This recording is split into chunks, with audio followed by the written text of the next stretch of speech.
Hello viewers, আসসালামু আলাইকুম। সবাই কেমন আছেন? আশা করি সকলেই ভালো আছেন। সবাইকে ঈদ মোবারক। মেয়ে মানুষের কিন্তু নানান রকমের সাংসারিক কাজ থাকে। তার ফাঁকে, ফাঁকে অনেক রকমেরই কাজ করতে হয়।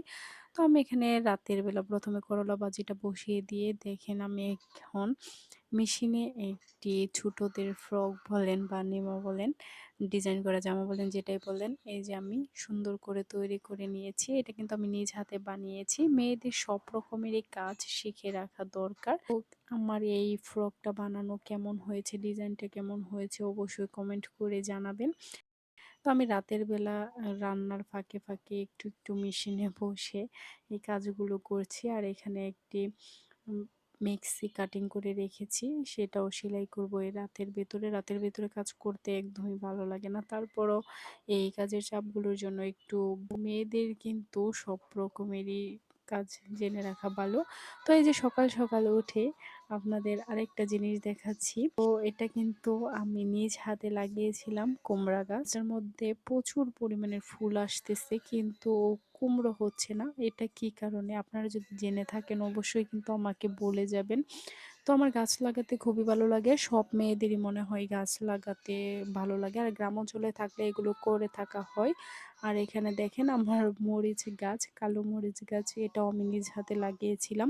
২ টা কালো মরিচের গাছ আর দেখা গেছে সবুজ মরিচের গাছ ২ টো লাগিয়েছিলাম। কিন্তু ৩ টেই মারা গেছে। সবুজ মরিচের গাছ ২ টো মারা গেছে আর কালো মরিচের গাছ ১ টা মারা গেছে। আর শুধুমাত্র একটাই আছে। এটা থেকেই একটু, একটু তুলে মাঝে মধ্যে খাওয়া যায়। আর এখানে দেখেন বেগুনের চারা, টমেটোর চারা লাগিয়েছিলাম। সেগুলো এত ভালোভাবে হচ্ছে না কেন জানি, বুঝতে পারছি না।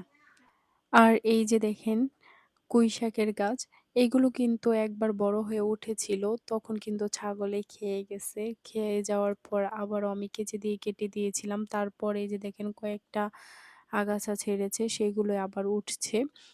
তো এগুলা কিন্তু খুবই ভালো লাগে যখন সুন্দরভাবে বেড়ে ওঠে। কিন্তু এর মাঝে যদি কোনো ক্ষতি হয় তো কিন্তু খুবই খারাপ লাগে। আর এই যে দেখেন আমি সকাল, সকাল হাঁস মুরগি ছেড়েছি। এখানে কিন্তু আরেকটা কথা, এই যে হাঁস মুরগিগুলো কষ্ট করে পালা হয় কিন্তু দেখা গেছে এগুলোর যখন একটু অসুস্থ হয়, একটু বৃষ্টিতে ভিজে যখন অসুস্থ হয় তখন কিন্তু এগুলো মারা যায়। তখন কিন্তু দেখতে খুবই খারাপ লাগে। তো এই যে সকাল, সকাল যখন হাঁস মুরগি ছাড়ি তখন এই যে চতুর্দিকে ঘিরে রাখে তখন কিন্তু খুবই ভালো লাগে। কিন্তু যখন এগুলো অসুস্থ হয় তখন কিন্তু খুবই খারাপ লাগে।